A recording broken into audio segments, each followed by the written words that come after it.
Yet another incident of racism in football. Unfortunately, today we have to think once again about just oh my god, these videos absolutely suck to make.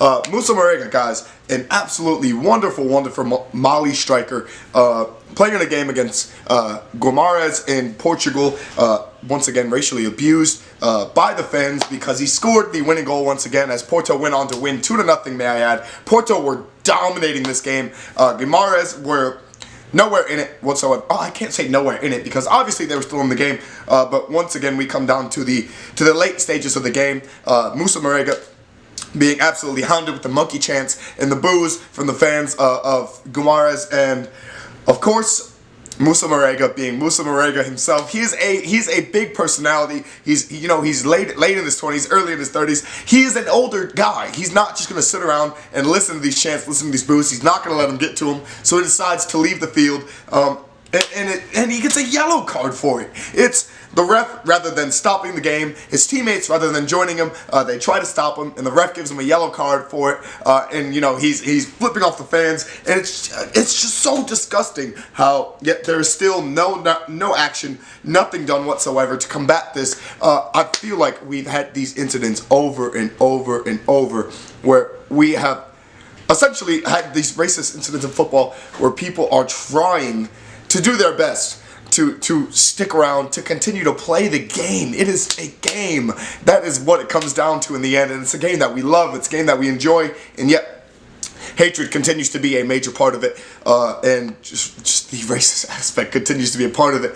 And you think we'd learn from the multiple incidents in England, in France, in Germany, even in albeit I hate to bring it up, but Italy is probably not the, they are not a good example because Italy in all aspects have it, and it's so hypocritical because when it's the black players from their team, it's they're praised, they're reveled, they are enjoyed, but when it's black players scoring against your team, they are monkeys and they are subhuman, and it's unbelievable to continue to see it over and over and over. And yet, even with the UEFA guidelines, the referee here, I beg that the referee is sacked. I beg that he does not get to officiate another game in Portugal, because the fact that MOUSSA MAREGA deserves a yellow card for retaliating, for not taking any, he's not going to have it. He's not going to take it from the fans. And the fact that he is yellow carded for it, and the fact that he is essentially scapegoated by the referee is just absolutely unbelievable.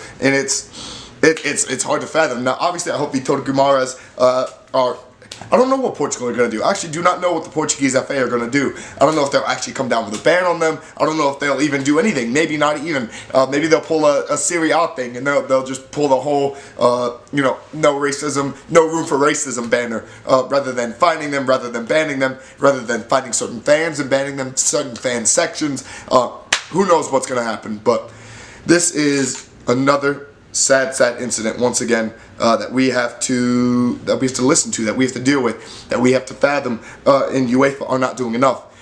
It's funny that the Manchester City news came so sudden that they banned Man City for 2 years for FFP regulations related to their advertising funding. Yet realistically, we've had nothing from UEFA about fixing racism in football, because when it comes to players, darker skin color or black players, there's not really a monetary value that UEFA itself can gain from bringing down harsher punishments. There has to be an example set, and there still hasn't been one. And so yet we continue to get these MOUSSA MAREGA situations where a player who's been absolutely on fire for Porto. He was on fire for Mali in the Africa Cup of Nations this past summer. He's an amazing player. He's an amazing human. He does not deserve to have to deal with this, and to then have his teammates, instead of backing him up, try to keep him on the field, because that will somehow teach the racists that you don't care, when realistically you do care, and it's very detrimental, and it's very hurtful. But yeah, and instead of your teammates walking out with you, they decide to side with them, because institutionally, UEFA sides with them. So it's really disappointing once again. But yeah, this is the rant. This is the rant on it once again. Thank you guys so much for watching. If you guys made it this far, thank you guys, and peace.